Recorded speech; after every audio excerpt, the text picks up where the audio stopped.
Good evening again, and my name is Constanze O'Toole. For people who don't know me, I'm the All-Ireland Deputy Director at Rivers Trust. I can see there are a lot of our members here, but who don't know us, we are a charity that are operational in the UK and the island of Ireland, and we support local organizations to protect, restore, and enhance freshwater ecosystems and river catchments. We're also the umbrella organization of 22 Rivers Trusts and River Association on the island of Ireland. And you can see here tonight we are joined by members of LAWPRO, who have teamed up with us to deliver this national webinar on behalf of the Open River program. We have Jimmy McVeigh, who's the regional coordinator, Water Region. We have Basil Mannion, Community Funding Lead, and Aina Gallagher, Senior Community Water Officer. So Basil will say at the end of the webinar a few things of how LAWPRO and definitely the public sector can support you in the application process. All right, so I think it's numbers are rising a little bit. As I mentioned, we're the facilitators. But the Open River program, once it's open, will also have a webinar question and answers. I will give you the date later. There's no registration link just yet. So today is meant to give nationally an overview of this fund, which will open in June. So that's the purpose of tonight's webinar. So I think we've waited long enough now. I will just get started. All right. I made the introductions, and what I want to mention also is that this is our usual iCatch Hub network session. iCatch is a network for, or it's a peer-to-peer learning network, and a training network for Rivers Trusts and community groups and other groups that are focused on water protection, which is also kindly sponsored by LAWPRO. So we meet every third Thursday of the month, and big thank you to our iCatch members who allowed us to open up this session to the wider public, which is fantastic, to facilitate the Open Rivers program dam removal funding call. All right, so big thank you to iCatch. Who is not familiar with iCatch and is interested in the network or the Rivers Trust movement, I will stay on for a few minutes after the webinar, and we can have a quick chat, or I can give you some information about the network. So let's begin. At the start, some housekeeping. So you've already noticed your cameras and mics are off during this webinar, and question and answers you can put in the chat function. You have, this is a bit different to a normal Teams call. You have a chat and a Q&A button on the very left. You can see it. In the chat button, you can introduce yourself or you can talk to each other. And the Q&A button is there for us to collect your questions. So during the webinar, if you have questions about this fund, please put it in there, and we will get back to you. We have your contact details when you registered. And if we don't have the answer, we will get on to the Open Rivers program and supply the answer to you. This webinar will be recorded, and we are going to put up the recording on our YouTube iCatch channel, and we're going to share the link with you as well. All right, all slides as well. We will give you all slides and supporting documents as well after this webinar. So that's the housekeeping, and let's jump into it. First, I would like to introduce the Open Rivers program itself.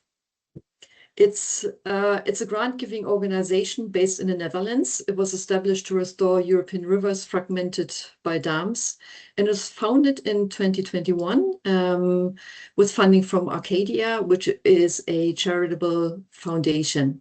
Arcadia's focus is to protecting nature, preserving cultural heritage, promoting open access to knowledge. And OPR, I might just call it from now on, the program's mission is restore endangered European rivers, support removal of small dams. Small means 1 to 3 meters. and improve river flows and biodiversity. Arcadia operates in 51 countries, and the total funding is quite substantial. It's 42.5 million, and it's going to be spent between 21 and 29. You can see there across Europe where dams have been removed, 177 in total, and so far the program spent 17.7 million on these removals. And you can see there's no tag over Ireland just yet, but I hope we can change that soon. All right, let's look at today's agenda. So we will look at the Open Rivers program grant types, what funding is available, and how the different categories work. Then we will move on to eligibility, who can apply, and importantly, how this differs between civic organizations and public sector bodies. After that, we will go through the application calendar, including the upcoming summer call 2026, and also key timelines, so you know when to prepare and submit your application. We will then cover the application process and how proposals are assessed, including what reviewers are looking for and how decisions are made. And finally, we will finish with some top tips and the final checklist, practical advice to help you strengthen the application, improve your chances of success. And the aim is to give you a clear overview of the process, as well as some practical guidance you can take away if you're considering applying for it. Oops. So we very much jumped into the grant types. So this is an overview slide, and I will dive into the different strands in the following slides. So this grant is designed to fund the full cycle of small barrier removal. The program offers two categories of grants directed to prepare for and removing small dams from rivers. And you can see there's category A, which has the whole life cycle in it. A1 is in red because that one focuses on identification and prioritization, so that you can actually map and find those barriers and then prioritize them. That's not available in Ireland and the UK. The reason is that we already have a program inventory of barriers done by the IFI, and that's on the next slide. I will talk about that a bit more there. So it's really meant for countries that haven't gotten the barriers mapped yet. So in the UK and in Ireland, there are definitely sources we can use. So just to say, this fund is eligible in Ireland, Northern Ireland, obviously, and in Great Britain, in case somebody is there from those countries here. So A2 is the dam removal. That's pre-demolition phase. A3 is the actual removal and the demolition, and they distinguish between new projects. And then A4 is demolition. That's a follow-on project. And follow-on in this context means it's a follow-on on A2 in our case. So in wider Europe, it could be A1 and A2. So that would be funding. That whole cycle would have been funded through the program. And A3 would be a new project, so where the preparatory work has been funded by other sources, but the project is ready to go. So there is a category B, enabling others to remove dams. The program found that often that's a problem. Funding is in place to remove the dam, but the necessary work that needs to be done prior to it is not included. So this is why category B is there. An overview of these grant types you can find on the ORP website. There's the link.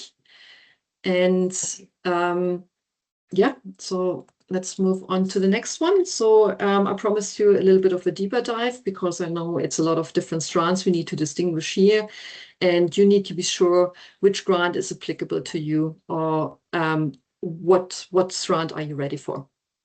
So the pre-demolition grant is designed to support the essential preparation work needed before a dam can actually be removed. This includes activities such as feasibility studies to assess whether removal is viable, developing technical design documents, securing the necessary permissions and permits.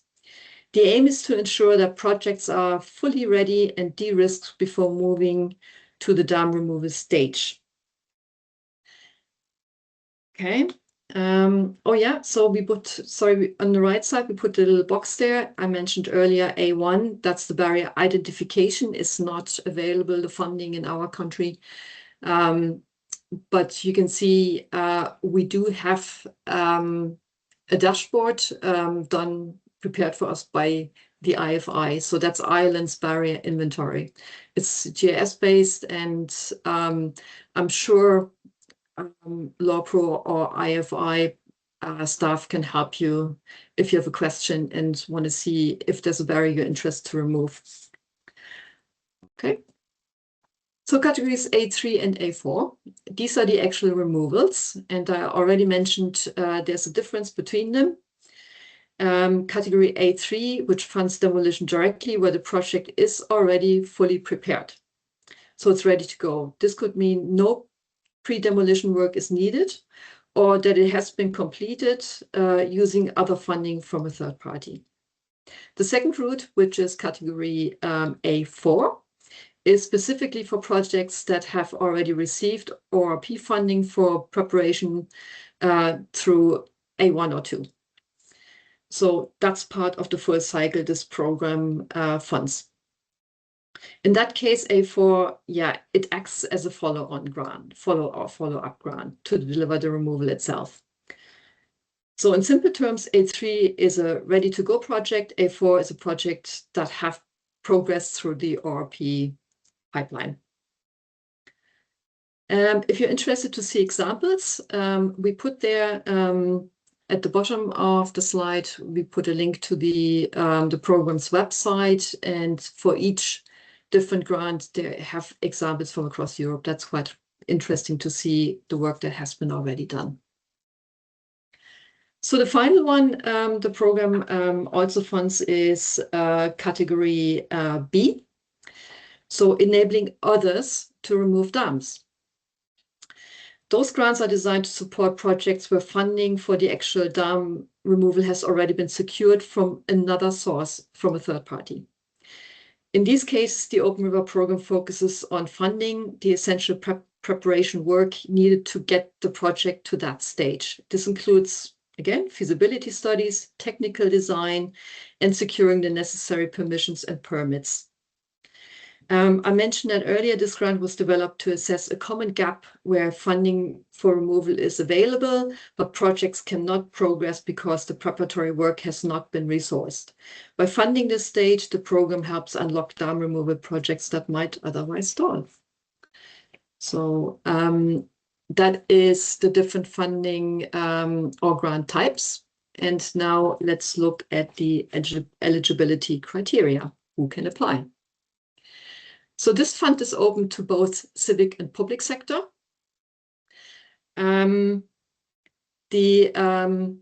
civic organizations should be the primary applicants. So they don't have to be in every case. So there are some exceptions, but the program likes to see civic organizations to take that role on. And public sector bodies are eligible in specific categories. I will get into that later as well. And projects can include multiple partners, but one coordinating partner must lead. A little bit more on eligible lead applications.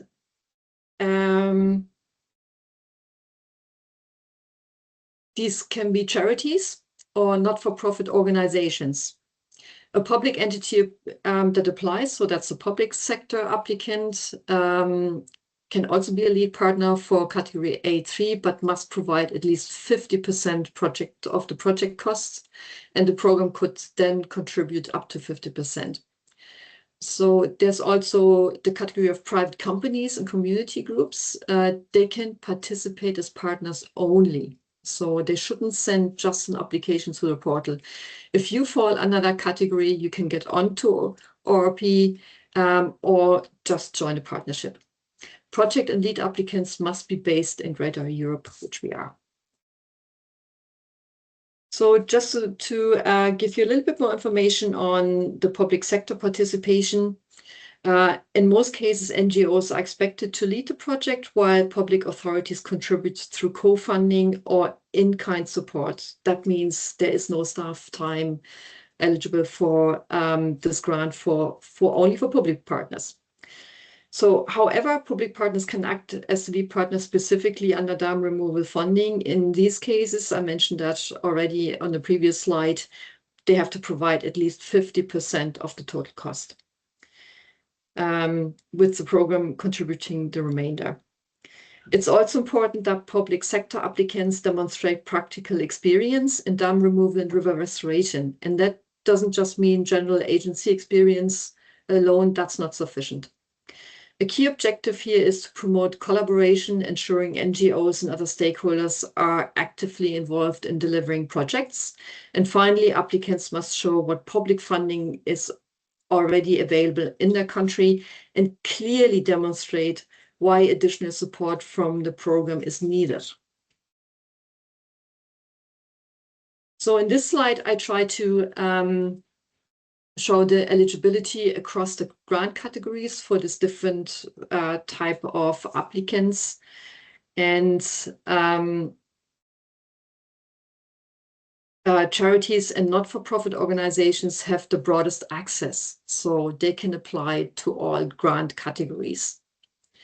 Public sector bodies are also eligible to apply as lead applicants, but their eligibility is more limited. They can only apply for category A3, dam removal demolition stage, and category B, enabling work. This reflects the program's expectation that public bodies are typically involved in later stage or strategic delivery points. So, and I already said, private companies and community groups cannot apply directly, but they're actively encouraged to participate as partners. Overall, the eligibility is flexible, but it is important to match the right type of organization to the right stage of the project. Let's look at the time frame. The program has 3 calls per year. So, and you can see the arrows pointing at the next call that's going to open. That's the summer 26 call. And don't worry, I have a bigger version of that table coming up. So this should just demonstrate that really there is a lot of opportunity to get into this cycle, funding cycle, from identifying and preparing the project to actually removing the dam. So that's the design of it. And there are 3 calls per year, which is quite good. So the upcoming summer call, it's about to open. It'll open on the 1st of June. And this is also when the funding portal opens. And the deadline to submit the application is the 26th of June.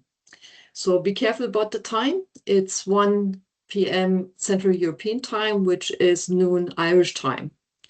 So once that time lapses, the portal will close, and the program does not accept any applications via email or after the closure of the portal. So the application decision announcement will be mid-October, and the expectation is to start the project by the end of November. And it's advised that projects should be completed within 1 year. So the program will hold a question and answer webinar on the 4th of June, but hasn't released the registration link yet. So as soon as we hear, we will forward that to you. And then hopefully you will have started with your applications and have a lot more questions. And we will also forward your questions from tonight to the program. So let's look at the application process and assessment. There is There is an application portal, and really what you should do is just follow these steps. So go to the website. The website is openrivers.eu. There you will find an information guide. A lot of the information today we presented is from that information guide and is repeated there. It's downloadable, and the latest version is from October 2025. And then you can apply via a portal. That portal is not open yet. It'll open when the call opens. But you can find templates. So you can get started, download those templates, and get started with your application. The templates also have budget and schedule of activity ready for you, and you need to use those, and that's what you ultimately will put on the portal as well. So you can get started right away, but can start to upload it from the 1st of June. I can't stress it enough, submit your application before the deadline, which is the 26th of June. What makes a strong application? So what they're looking for is ecological impact. What difference will this project make to the river system you try to improve, and in terms of biodiversity, habitats, and river processes? So what the program is looking for is that the dam removal will have a clear ecological impact.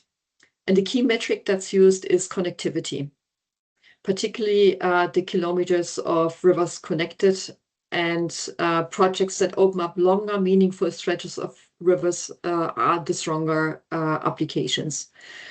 Reviewers also look very closely at feasibility and readiness. Is the project realistic? Are the key elements in place, and can actually be delivered in the 12 months timeframe? A strong application will include a clear and achievable timeline, typically within the program's expected delivery time. It can be exceeded though, but those are exceptions, and you should really target to have it within 12 months. But if you think it might take longer because the scope of the project, just get in touch with the program. Value for money is also critical. You might have spotted that I wasn't able to give you a figure, because the Open Rivers program doesn't advertise any maximum cap. So, but what they definitely look out for is it realistic, and is it value for money? So for earlier stage projects, there must be a clear pathway to removal. The program does not fund work that does not ultimately lead to a dam being removed. And risk management is important. Are these risks identified, and are they manageable? And finally, projects should demonstrate strong stakeholder engagement and collaboration. It's assumed that you have really contacted everybody you need to contact, and that everybody is on board with the removal of the dam. And overall, the strongest applications are those that are clear, realistic, impactful, and ready to deliver. So just a word on the key metrics. There's a lot more information on the Open Rivers program website, and I just put that in because it's such a key metric.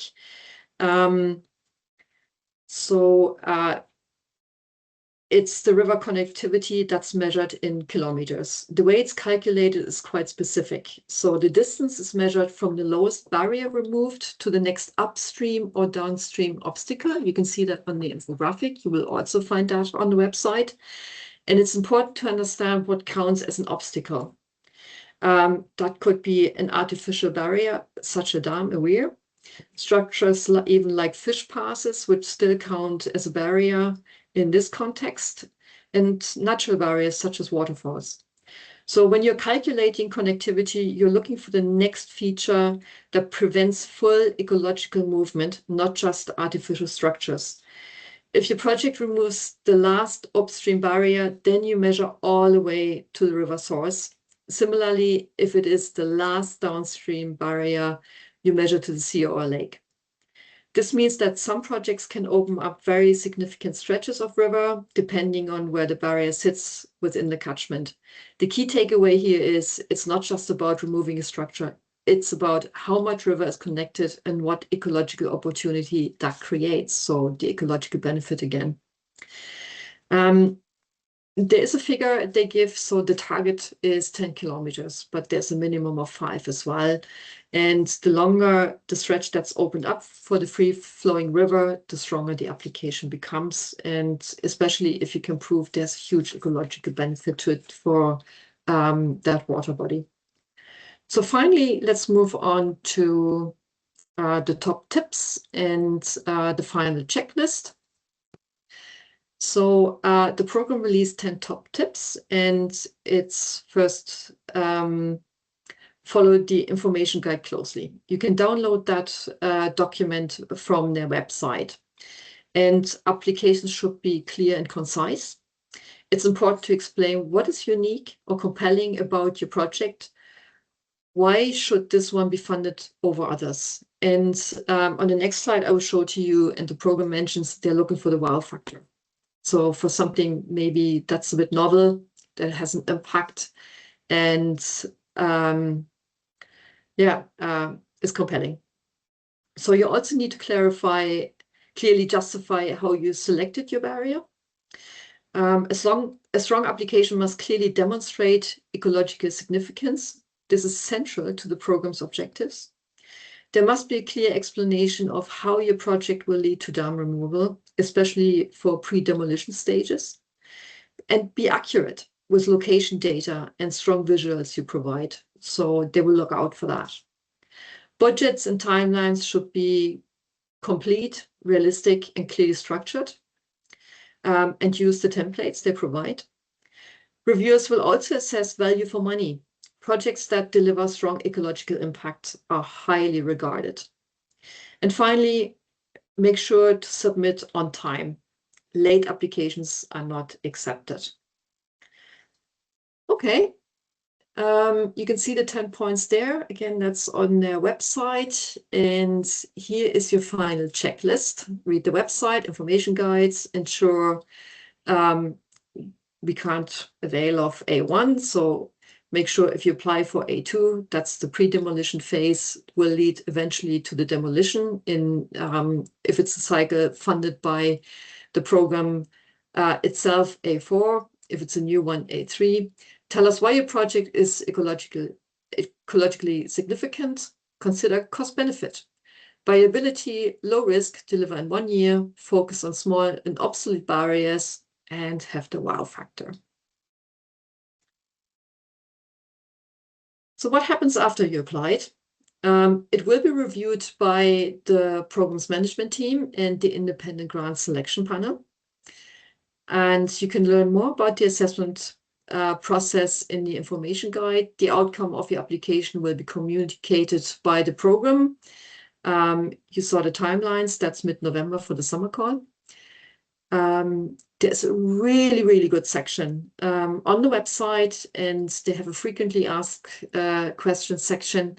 And there are a lot of detailed questions about all different scenarios, and really have a look at it. I'd say a lot of your questions will be answered there. You can also contact the ORP directly at applications@openrivers.eu. All right. It would be great also if you can subscribe to the newsletter, just to keep in the loop about other webinars, when portal, whatever it is in their inspiration. So sign up. We will circulate the slide deck and everything will be hyperlinked. So you will find the link here. It's also on the website, so it's well worth it. I'm signed up. It's a really good newsletter. And finally, thank you. Thank you so much for joining us on a Thursday afternoon. Put your questions in the Q&A box. Sorry, I just opened up. I haven't had a look yet. So hopefully we have collected a lot. I should have mentioned at the start, take some time now.